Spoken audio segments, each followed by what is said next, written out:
Ever wondered how to start your own vegetable garden from scratch? Well, you're in the right place. Today, we're diving into the enriching world of vegetable farming. Imagine the satisfaction of growing your own food, the freshness of vegetables straight from your backyard, and the joy of living sustainably. Not to mention, it's a great way to get some exercise and connect with nature. So, are you ready to get your hands dirty? By the end of this video, you will have the knowledge to start your own vegetable farm.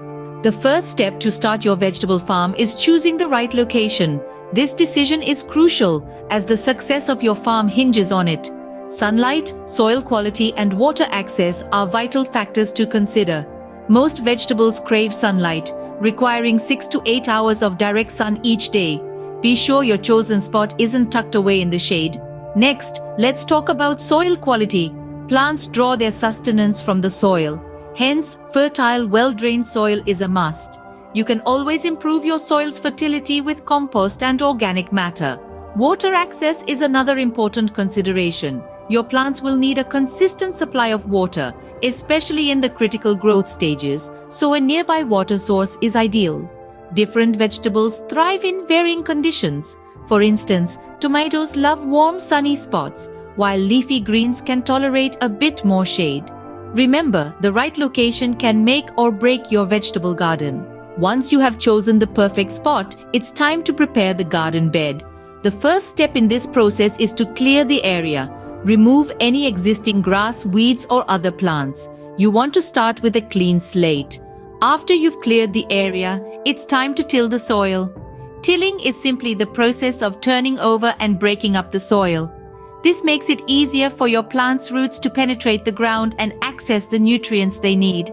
You can use a garden fork or a rototiller depending on the size of your garden bed. Now let's talk about soil composition.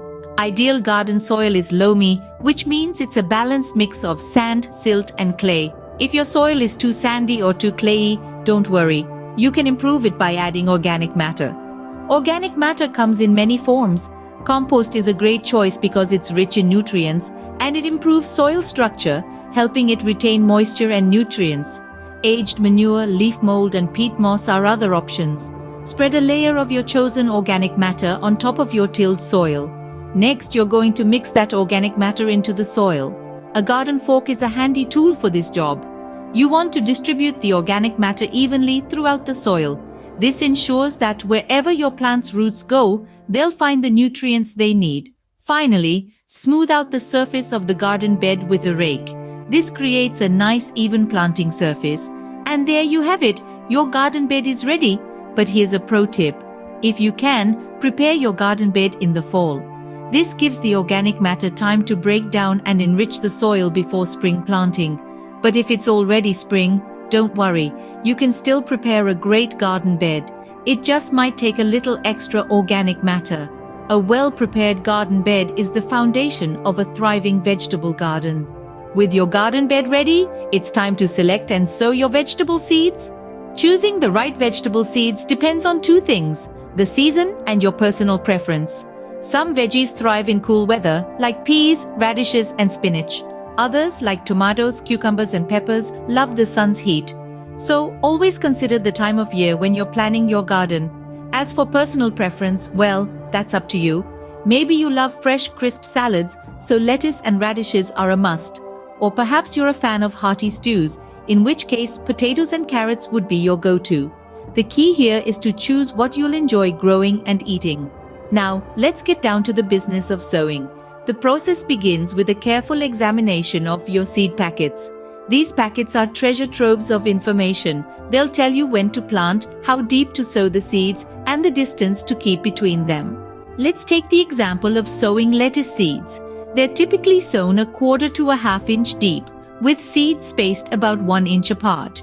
Using a stick or your finger, make a shallow trench in the soil. Sprinkle the seeds along the trench, then lightly cover them with soil. Once you've done this, gently pat the soil down. Remember, our aim is to make sure the seeds make good contact with the soil but aren't buried too deep. Then, water the area with a gentle spray. Water is crucial in the germination process, so keep the soil consistently moist but not waterlogged. Overwatering can cause the seeds to rot. After sowing, Label your rows or sections. This helps you remember what you've planted where, especially when the seedlings start to sprout. And there you have it. You've embarked on the rewarding journey of sowing your own vegetable seeds. Remember, patience is key. It will take a few days to a couple of weeks for your seeds to germinate and push through the soil surface. But trust me, the wait will be worth it. Properly sown seeds are the first step towards a bountiful harvest. Now that your seeds are in the ground, let's talk about how to care for your growing plants. It's not just about planting and waiting for the magic to happen. There's work to be done. Watering, for example, is a crucial task.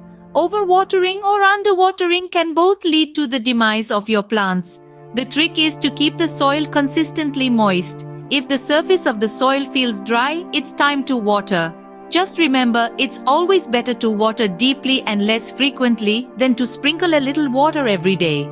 This encourages the roots to grow deeper and stronger. Next, let's tackle weeding. Those pesky little plants can rob your crops of nutrients, water, and sunlight. Regular weeding keeps them in check, and trust me, it's easier to pull out a young weed than an established one. So make it a habit to inspect your garden regularly and pull out any intruders. Fertilizing is another key aspect of plant care. Your plants need nutrients to grow and produce. A good quality organic fertilizer can provide these nutrients. Apply the fertilizer according to the package instructions. Remember, more is not always better when it comes to fertilizing. Too much can harm your plants. Now let's talk about plant diseases and pests. Yellowing leaves, spots, wilting, and insects can be signs of trouble. The key is to catch these issues early before they spread or cause significant damage. There are many organic methods to control diseases and pests, from using natural insecticides to introducing beneficial insects into your garden. Last but not least, remember to give your plants some love. Talk to them, touch them gently, and appreciate their growth. They'll respond by growing stronger and healthier.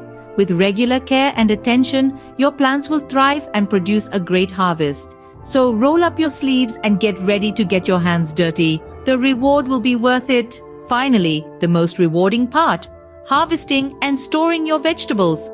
After all your hard work and dedication, it's time to reap the fruits, or rather vegetables, of your labor. Harvesting your vegetables at the right time is crucial. You want to ensure that your vegetables have reached their peak of maturity, but not left so long that they become overripe. For leafy greens like lettuce and spinach, harvest when the leaves are young and tender. For root vegetables like carrots and beets, you can start harvesting when they're small and continue as they grow larger. Timing is key in harvesting. Early morning, when the temperature is cool, is the best time to harvest most vegetables.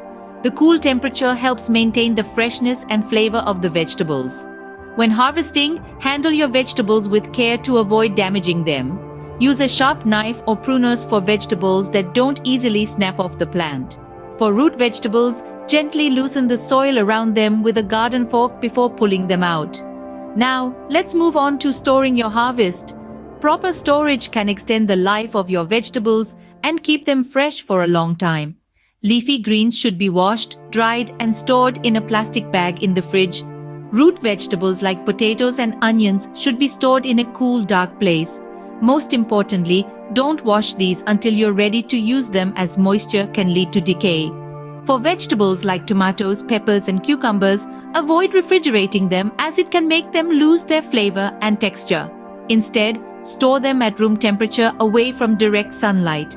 Remember, the best way to enjoy your harvest is to eat your vegetables when they're fresh. But with proper harvesting and storage techniques, you can enjoy your homegrown vegetables for weeks or even months. Harvesting your own vegetables is a rewarding experience that makes all the hard work worth it. So there you have it, an easy, step-by-step guide to starting your own vegetable garden. We've covered everything from choosing the right location, preparing the garden bed, selecting and sowing your seeds, to caring for your growing plants, and finally harvesting and storing your vegetables. Remember, the magic of gardening lies in patience and care. With these, even the most novice gardener can transform a patch of dirt into a lush, green, edible landscape. With a bit of patience and care, you'll be enjoying fresh, homegrown vegetables in no time.